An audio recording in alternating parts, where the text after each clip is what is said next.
Oi gente, sejam bem-vindos a mais um vídeo aqui no Super Acadêmico. Hoje eu vou fazer um vídeo curto, rapidinho, só para comentar mais uma coisa aqui do livro do Marcuse, né? Cultura e Sociedade. Eu cheguei num capítulo chamado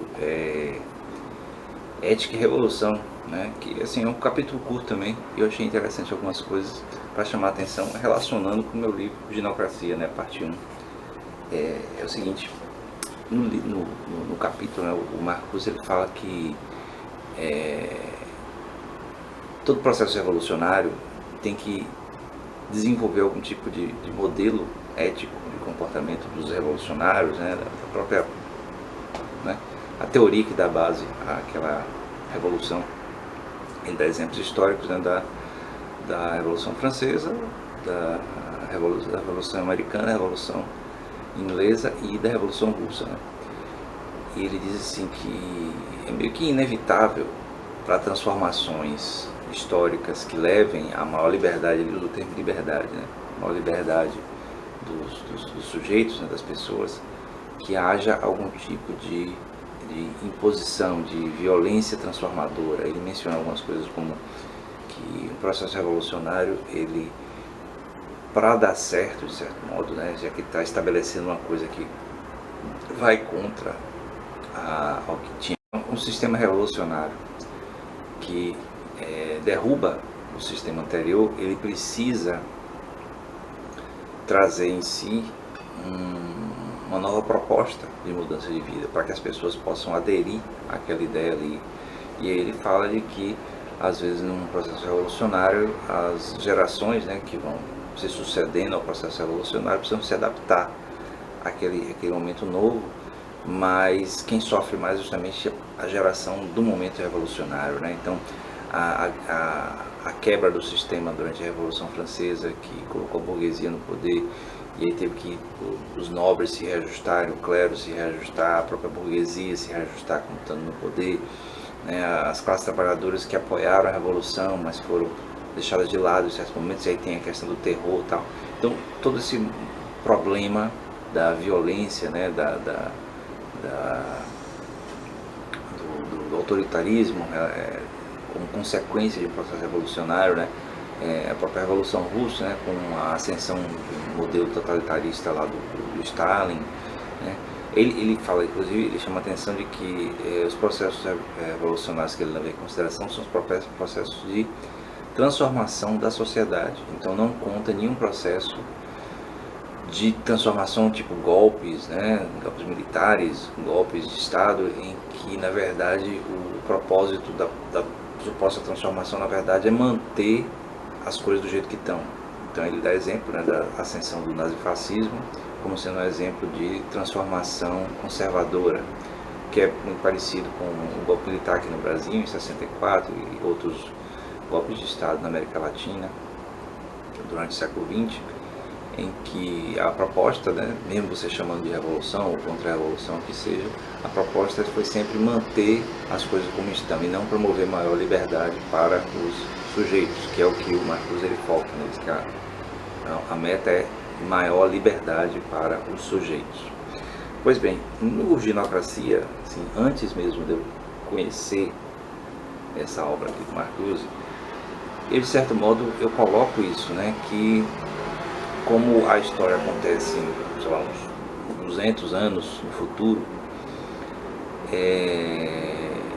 para se chegar àquele estado utópico, né, aquele modelo utópico de sociedade em que basicamente não há violência, né, em que as coisas acontecem de maneira, né, fluida e harmoniosa, até em termos de conflitos pessoais, tal, que é nisso que é focada a história, mas de qualquer jeito não há essa coisa da violência relacionada com o material, né? Especialmente por causa da eliminação do dinheiro, né? O fim da economia monetária seria fundamental para a construção de uma sociedade desse tipo, de uma sociedade sem crime, sem violência e tal. Mas isso não assim, apesar do livro não ter esse momento, mas o livro, já que o subtítulo inclusive é o professor de história, né? Como sendo o subtítulo da parte 1, o professor de história fala que para a utopia da genocracia acontecer, o mundo teve que passar por um processo de quase autodestruição completa, né? Por causa das guerras, das múltiplas guerras relacionadas com o impulso de algumas nações, né, em continuar no sistema monetário e com isso se destruindo e quase destruindo o mundo todo, né? Então,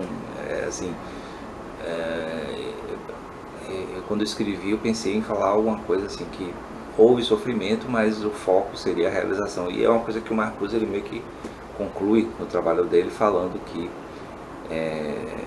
falando de ética e revolução, né, que a ética da revolução, por mais que assuma processos violentos temporariamente, é sempre uma meta positiva, uma meta de progresso no sentido de maior liberdade, né, de maior conquista para a sociedade, conquistas individuais, tal, permitindo assim que a sociedade se torne mais justa, né, mais colaborativa, etc. Então, uma coisa que é uma utopia sempre ser perseguida. No caso, assim como eu faço uma obra de ficção, a utopia foi alcançada, né?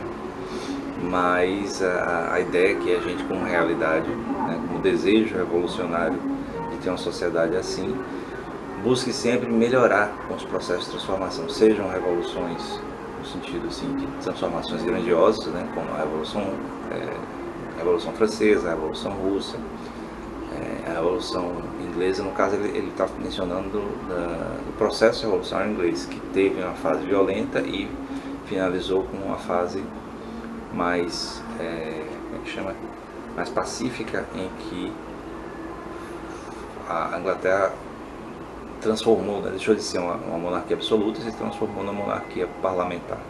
Mas houve um processo violento aí, e especialmente a Revolução Russa, né, que hoje em dia a Revolução Russa e outras revoluções de cunho socialista muitas vezes são apontadas como fracassos históricos, mas a gente tem que olhar muito mais como esse processo leva a um ajuste na sociedade. Então, se hoje nós temos a necessidade e reivindicação de uma sociedade mais justa, menos desigual, né, aponta para essa desigualdade tão gritante no mundo em relação aos bens materiais, é porque houve processos históricos em que essa desigualdade pôde ser, né, diminuída bastante, né, pode ser ajustada, pode ser...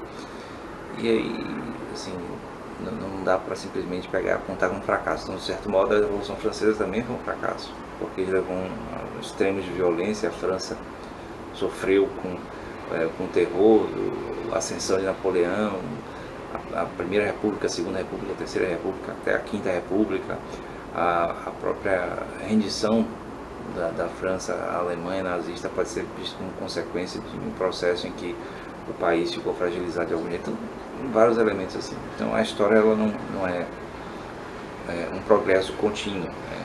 Há sempre processos de ascensão e descendência. Então, a gente tem que ver, assim, aprender com os processos revolucionários, especialmente os que foram mais violentos, que nível de transformação foi alcançada pela população, e aí sim, né, historicamente tentar desenvolver algo que seja aprimorador, né, que aprimore realmente a sociedade humana.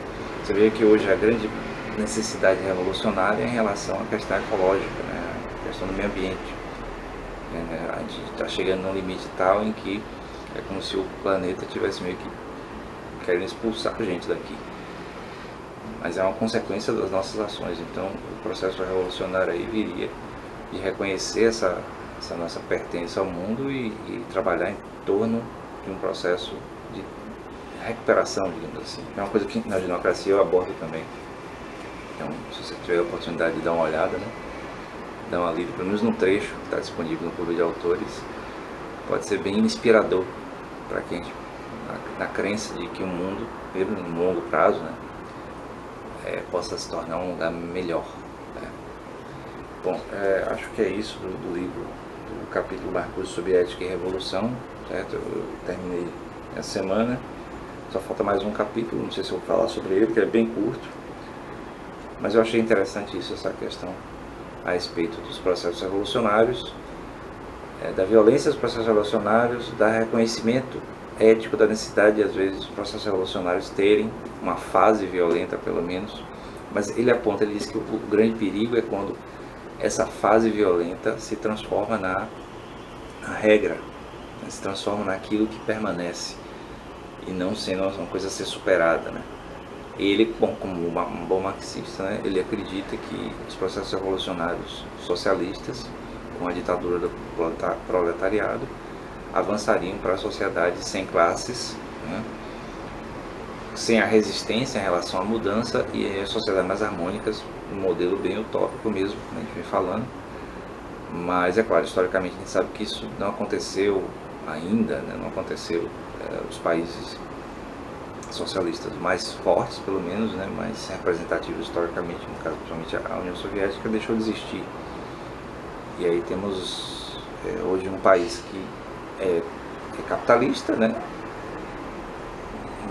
mas não é um modelo democrático liberal como a gente gostaria que fosse, já que é centrado numa figura, né, numa figura personalista, né, que é o Putin. E mesmo assim as coisas não foram resolvidas, mas aí tem que supor que faz parte do processo histórico, né? As coisas na história não acontecem da maneira como se imagina na teoria, certo? Então, ficando por aqui, espero que vocês tenham gostado. Deem like no vídeo, se inscrevam no canal e até o próximo vídeo. Valeu!